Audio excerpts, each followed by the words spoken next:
ఈరోజు సండే కదా, సండే అంటేనే ఏదో ఒక స్పెషల్ ఉండాలి. మా ఇంట్లో అయితే చికెన్. ఆ పాప అడిగిందని చెప్పేసి తన కోసం లెగ్ పీసులు, అలాగే కర్రీ కోసం కొంత చికెన్. కర్రీ ప్రిపరేషన్ కోసం ఆనియన్స్, టమాటోస్, అలాగే పచ్చిమిర్చి కోసి పెట్టుకుంటున్నాను.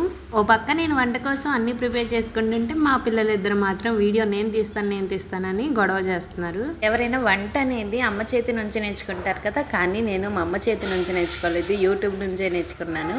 ఎందుకంటే తనకి కనీసం సాంబారు, అలాగే ప్లెయిన్ బిర్యానీ ఇలాంటి వెరైటీ వంటకాలు చేయడం రాదు. అలాగని చెప్పేసి వంట రాదని కాదు, వంట బాగానే చేస్తుంది. డైలీ తినే కర్రీస్ అలాంటివి అయితే బాగా చేస్తుంది. కానీ నేను మాత్రం అలా కాదు, అన్ని యూట్యూబ్లో చూసి ప్రాక్టీస్ చేస్తూ ఉంటాను. అన్నీ కూడా మ్యాక్సిమం వచ్చు నాకు వంటలు.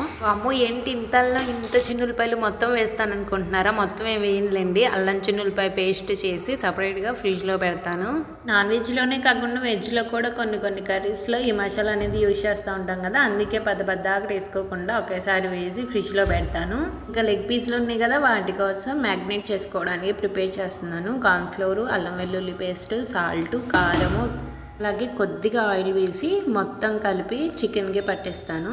గరం మసాలా అనేది నేను ఇప్పుడు వేయలేదు, ఎందుకంటే లాస్ట్లో ఫ్రై మొత్తం అయిపోయినాక వాటిపైన చల్లుదామని వేయలేదు. దీనిలో వేసి మళ్ళీ అలాగే లాస్ట్లో ఫ్రై అంతా అయిపోయినాక వేసి మొత్తం పిల్లలు తింటారు కదా, ఘాట్ ఎక్కువ అవుతుందని చెప్పేసి నేను ఇక్కడ యాడ్ చేయలేదు. ఇంకా ఈ మిశ్రమాన్ని అంతా ముక్కలు పట్టించి ఫ్రిడ్జ్లో పెట్టి హాఫ్ అన్ అవర్ తర్వాత ఫ్రై చేశాను. ఇంకా వంట అనేది ఇలా వైట్ రైస్, కర్రీ, అలాగే ఫ్రైతో ముగించేశాను.